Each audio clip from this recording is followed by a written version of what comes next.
Hi everyone, this is Dhanam. Welcome to PhD jobs and admission. तो आज का हमारा 8th लेक्चर होगा on research methodology for your upcoming Veer Narmad South Gujarat University for your PhD entrance examination. जैसे कि हम types of research study करते आ रहे हैं, सो आज के इस सेशन में हम नेक्स्ट और लास्ट टाइप ऑफ रिसर्च पर इंपॉर्टेंट एमसीक्यू डिस्कस करेंगे, जो कि है कोरिलेशनल रिसर्च। याद रखना है, इंपॉर्टेंट टॉपिक है। एग्जाम में इस टॉपिक से आपको 2 to 3 क्वेश्चंस देखने ही मिलेंगे, तो आपको इस सेशन को अच्छे तरीके से देख लेना है। उसी के साथ साथ मैं आपको बता दूं, वीर नर्मद साउथ गुजरात यूनिवर्सिटी का जो पीएचडी एंट्रेंस एग्जामिनेशन है, ये एग्जाम आपका जुलाई में होने के चांसेस है। तो उसके लिए मैं आपको बता दूं, आपका पेपर पैटर्न आपको पता होना चाहिए। सो आपका जो पेपर है, ये 2 पार्ट्स में डिवाइड होता है, paper 1 and paper 2। So paper 1 में आपको 50 एमसीक्यूज पूछा जाता है रिसर्च मेथोडोलॉजी पर, और पेपर 2 में आपको 50 एमसीक्यूज पूछा जाता है जो कि आपके सब्जेक्ट से रिलेटेड होता है। सो याद रखना है, आपको इस एग्जाम को क्वालिफाइड करने के लिए मिनिमम 50% मार्क्स स्कोर करना होता है। यानी अगर आप एग्जाम में 50 क्वेश्चंस भी राइट मार्क कर आते हो तो आपका इजीली सिलेक्शन हो जाएगा इस यूनिवर्सिटी के पीएचडी एंट्रेंस एग्जामिनेशन में। यानी आप अगर रिसर्च मेथोडोलॉजी की भी अच्छी तरीके से प्रिपरेशन करते हो तो आप इजीली इस एग्जाम को इजीली क्वालिफाइड कर पाओगे। तो मैं आपको बता दूं, रिसर्च मेथोडोलॉजी पर हम आपको कंप्लीट कोर्स प्रोवाइड करते हैं, जिसमें हम आपको वीडियो लेक्चर्स प्रोवाइड करते हैं, जो कि थियोरी वीडियो लेक्चर्स है as well as MCQs video lectures भी है। थियोरी से पहले हम आपके कॉन्सेप्ट्स को बिल्ड करवाते हैं, हम आपको बताते हैं कि आपको किस तरीके से कॉन्सेप्ट्स को याद रखना है, इंपॉर्टेंट पॉइंट्स हम आपको बताते हैं। And then MCQs video lectures में हम आपको ट्रिक्स बताते हैं कि किस तरीके से आपको एमसीक्यूज को सॉल्व करना है, आपको किस तरीके से इनकरेक्ट ऑप्शंस को एलिमिनेट करना है, ये सारी चीज़ें। देन नोट्स हमने बहुत सिंपल लैंग्वेज में आपके लिए डिज़ाइन करा है, जिससे कि आप एक बार ही अगर नोट्स को रीड करते हो तो आपको उसका मीनिंग समझ में आता है, इसके कॉन्सेप्ट्स आपको समझ में आ जाते हैं। देन मॉक टेस्ट आपके लिए बहुत हेल्पफुल होंगे, आपकी प्रैक्टिस होती रहती है यहाँ पर। And then 1500 plus MCQs revision PDF, और इस पीडीएफ में हमने 1500 से भी ज़्यादा इंपॉर्टेंट एमसीक्यूज कवर कर रखा है रिसर्च मेथोडोलॉजी पर। तो ये सारे कंटेंट से हम आपको गारंटी देते हैं, एग्जाम में 50 में से 40 क्वेश्चन हमारे इसी कंटेंट से आपको पूछे जाएंगे। ये हम आपको याद रखना है, कंटेंट के साथ साथ गारंटी भी देते हैं। तो आपको जल्द से जल्द कोर्स को परचेस करना है। परचेस करने के लिए स्क्रीन पर जो नंबर नजर आ रहा है, उस नंबर पर व्हाट्सएप के थ्रू हमें कॉन्टैक्ट करना है। याद रखना है, नॉर्मल कॉल इस नंबर पर नहीं लगेगा, आपको व्हाट्सएप के थ्रू ही हमें कांटेक्ट करना है, और आप हमारे ऐप के थ्रू भी स्टडी मटेरियल को एक्सेस कर सकते हो। सो ऐप को एक्सेस करने की लिंक मैंने आपके साथ डिस्क्रिप्शन बॉक्स में भी प्रोवाइड कर रखी है। So that's it, and let's begin with the video. तो वीडियो स्टार्ट करने से पहले मैं आपको शॉर्ट में बता दूं कि आपकी प्रिपरेशंस के लिए सेक्शन ए, जो कि रिसर्च मेथोडोलॉजी होता है, इस पर हम आपको कंप्लीट कोर्स, कंप्लीट पैकेज एक ही जगह पर प्रोवाइड कर रहे हैं। बहुत ही सिंपल लैंग्वेज में सारा कंटेंट हम आपको प्रोवाइड कर रहे हैं, जिसमें कि हम वीडियो लेक्चर्स आपको प्रोवाइड करते हैं। थियोरी और एमसीक्यूज दोनों वीडियो लेक्चर्स आपको देखने मिलते हैं। थ्योरी से हम पहले आपके सारे कॉन्सेप्ट्स को क्लियर करवाते हैं। देन एमसीक्यूज वीडियो लेक्चर से हम आपको ट्रिक्स और टिप्स बताते हैं। सारे जो ट्रिक्स होते हैं, किस तरीके से आपको रूल्स फॉलो करना है, ये सारी चीज़ें हम आपको बताते हैं। देन नोट्स में हमने इंपॉर्टेंट पॉइंट को हाईलाइट कर रखा है, जो आपको इंपॉर्टेंट कॉन्सेप्ट्स को याद रखने हैं, और इंटरव्यू में भी याद रखिए, आपको रिसर्च से बेसिक नॉलेज पूछी जाती है, तो वो भी सारे पॉइंट्स हमने हाईलाइट करके बताया, जो कि आपके इंटरव्यू में आपके लिए बहुत हेल्पफुल होंगे। देन उसके बाद मॉक टेस्ट, 10 मॉक टेस्ट हम आपको प्रोवाइड कर रहे हैं, जिससे कि आपकी बहुत अच्छी तरीके से प्रैक्टिस होती है, आपको पता लगता है एग्जामिनेशन में किस तरीके से आपको एमसीक्यूज पूछा जाता है। And 1500 plus MCQs important MCQs है, जो कि ये रिवीजन पीडीएफ है। याद रखिएगा, एग्जाम में हमारे इसी कंटेंट से आपको डायरेक्टली 40 से 45 क्वेश्चंस पूछे जाएंगे। तो आपको जल्द से जल्द हमारे इस कंटेंट को परचेस करना है। परचेस करने के लिए स्क्रीन पर जो नंबर नजर आ रहा है, उस नंबर पर व्हाट्सएप के थ्रू हमें कॉन्टैक्ट करना है। नॉर्मल कॉल इस नंबर पर नहीं लगेगा, और आप हमारे ऐप के थ्रू भी स्टडी मटेरियल को एक्सेस कर सकते हो। सो ऐप को एक्सेस करने की लिंक मैंने आपके साथ डिस्क्रिप्शन बॉक्स में प्रोवाइड कर रखी है। So that's it, and let's begin with the MCQs. Goal of correlational research is to, so students, इस क्वेश्चन में हमें फाइंड आउट करना है कोरिलेशनल रिसर्च का एम क्या होता है। So let's look at option A, to solve a specific problem. So here option A is incorrect, because in applied research में हम कोई प्रैक्टिकल प्रॉब्लम को सॉल्व करते हैं, और you can say specific problem को सॉल्व करते हैं, ना कि in correlational research. That's why here option A is incorrect. Then option B, describe the current status of phenomena. So again here option B is incorrect, because in descriptive research में हम कोई भी phenomena topic के current status को describe करते हैं, ना कि in correlational research. That's why here option B is incorrect. Then we have option C, to assess relationships between the variables. So here yes, option C is correct, because correlational research का aim होता है कि कोई variables के बीच का relation find out करें। So here remember students, यहाँ पर आप नेम में मीनिंग देख रहे हो, कोरिलेशनल मीन्स कोई वेरिएबल्स के बीच का रिलेशन. ओके, सो यस, जैसे फॉर एग्जांपल रिसर्चर को कोई वेरिएबल्स के बीच का रिलेशन फाइंड आउट करना है. सो यहाँ पर रिसर्चर क्या करेंगे, कोई भी पास्ट डेटा जो होता है और you can say existing data जो होगा उस डेटा को रिसर्चर ऑब्जर्व करेंगे with the help of statistical tool. Okay, so यहाँ पर रिसर्चर के पास ऑलरेडी डेटा होगा और उस डेटा को रिसर्चर स्टैटिस्टिकल टूल मीन्स जो मैथमेटिक्स टूल से रिलेटेड होगा, जैसे ग्राफ्स और यू कैन से चार्ट्स के थ्रू. तो यहाँ पर रिसर्चर के पास मान लो एक डेटा है जो एक्सरसाइज, यहाँ पर एक वन वेरिएबल है जो एक्सरसाइज है and the second variable is calories burn. Okay, ये सेकेंड वेरिएबल होगा. सो रिसर्चर के पास ये दो वेरिएबल्स है. सो रिसर्चर ने ये दो वेरिएबल्स और यहाँ पर जो डेटा था दो वेरिएबल्स का, यहाँ पर रिसर्चर ने उस डेटा को ऑब्जर्व किया, एनालाइज किया और रिसर्चर ने ये देखा with the help of statistical tool. Researcher ने ये पाया कि यहाँ पर जो लोग एक्सरसाइज ज्यादा कर रहे थे उनमें, और this indicate calories burn. Okay, so जो लोग एक्सरसाइज ज्यादा कर रहे थे उनकी कैलोरीज भी ज्यादा बर्न हो रही है. दैट्स व्हाई हियर रिसर्चर ने ये देखा कि एक्सरसाइज और कैलोरीज बर्न ये दोनों वेरिएबल्स के बीच में कुछ रिलेशन है. Okay, that's why here correlational research का एम ये होता है कि कोई वेरिएबल्स के बीच का रिलेशन फाइंड आउट करे. Okay, so here option C is the right answer to assess relationships between the variable. All right, next question. Correlational research is, so students इस क्वेश्चन में हमें फाइंड आउट करना है कि correlational research क्या होती है. So here first option non experimental. Yes, it is correct because correlational research में रिसर्चर ऑलरेडी जो डेटा होता है उसी डेटा को एनालाइज करते हैं और उस वेरिएबल्स के बीच का रिलेशन फाइंड आउट करते हैं. सो यहाँ पर रिसर्चर को कोई एक्सपेरिमेंट परफॉर्म नहीं होता है, एज इट इज जो डेटा है उसी को एनालाइज कर कोई रिलेशनशिप्स फाइंड आउट करना होता है वेरिएबल्स के बीच में. Okay, that's why here option is correct. Then we have option B backward looking. Again option B is correct because correlational research को हम बैकवर्ड लुकिंग रिसर्च भी कहते हैं.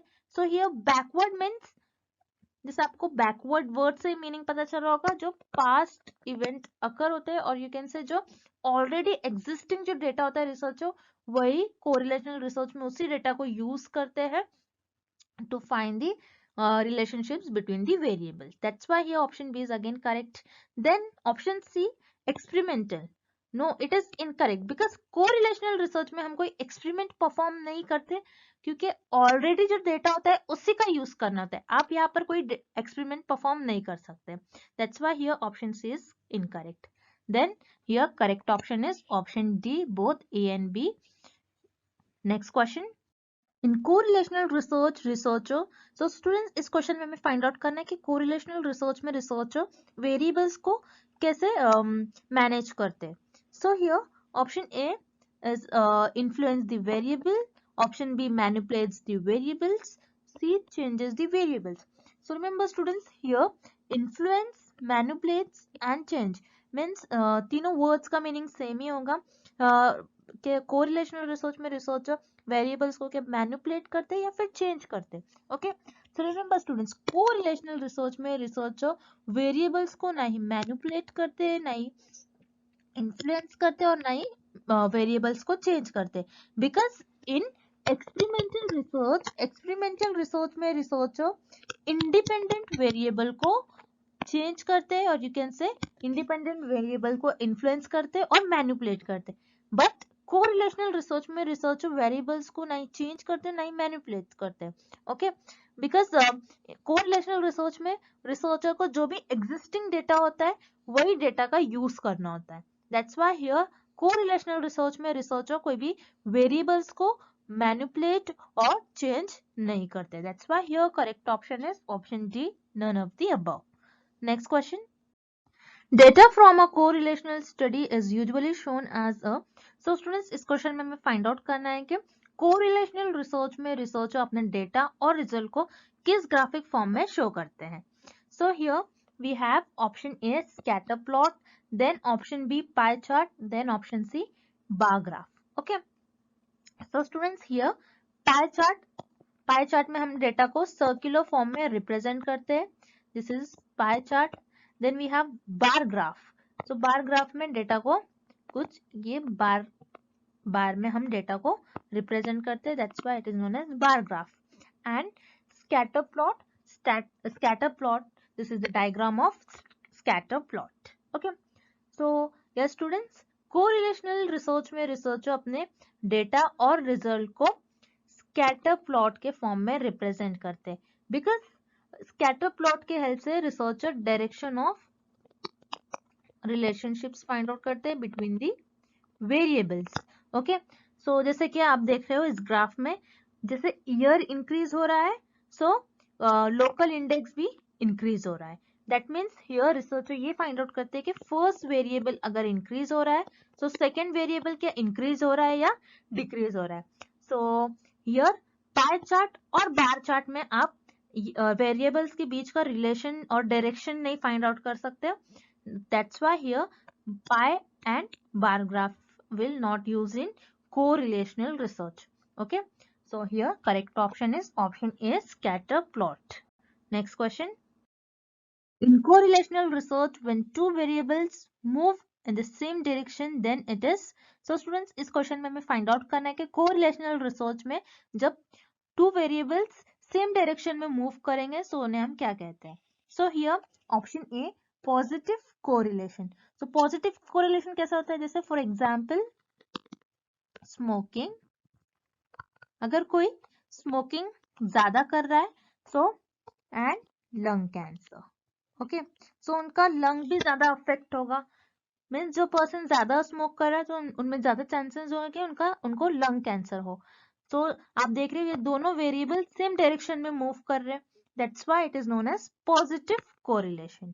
Then we have option B, negative correlation. Negative correlation जैसे for example junk food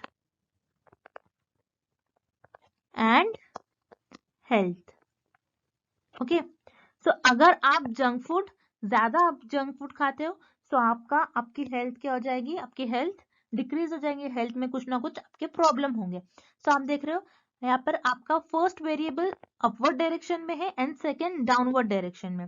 so यहाँ पर दोनों variable opposite direction में मूव कर रहे हैं, that's why it is known as negative correlation. So here option B is incorrect. Then here option C, zero correlation. Zero correlation means, again will take example, जैसे for example अगर आप face wash कर रहे हो and अगर आप face wash करते हो अपना, सो क्या आप आपकी क्लास में फर्स्ट आओगे। सो यहाँ पर फेस वॉश और क्लास में फर्स्ट आने से कुछ रिलेशन होगा क्या, नहीं, बिकॉज यहाँ पर फर्स्ट वेरिएबल का और सेकेंड वेरिएबल के बीच में कुछ रिलेशन ही नहीं है, that's why it is known as zero correlation. जहाँ पर दोनों भी वेरिएबल्स के बीच में कुछ रिलेशन नहीं होगा, उसे हम कहते हैं zero correlation. That's why here option C is again incorrect. So yes, जब भी दो वेरिएबल सेम डायरेक्शन में मूव करते हैं, सो उसे हम कहते हैं positive correlation. So here option is the right answer. Next, research shows that the older a person is, the larger their vocabulary. This is an example of, so students इस question में हमें एक example given है और हमें find out करना है ये एग्जाम्पल किस कोरिलेशन की एग्जाम्पल होंगी। Okay, so what is an example, older a person means जो पर्सन की एज ज्यादा होगी, then their larger their vocabulary means here you can say knowledge of words. okay, तो जिस पर्सन की एज ज्यादा होंगी उनकी वोकैबुलरी भी ज्यादा होगी। ओके, सो जैसे आप देख रहे हो दोनों वेरिएबल जो है सेम डायरेक्शन में मूव कर रहे हैं। ओके, जब भी वेरिएबल सेम डायरेक्शन में मूव करते हैं उन्हें हम कहते हैं पॉजिटिव कोरिलेशन।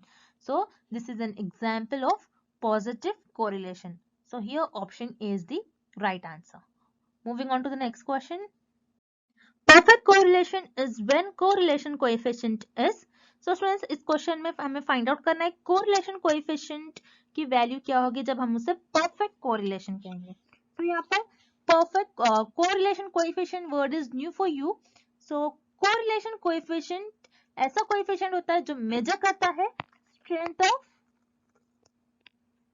रिलेशनशिप्स को, okay, strength of relationships between the variables means variables कितने स्ट्रांगली रिलेट कर रहे हैं।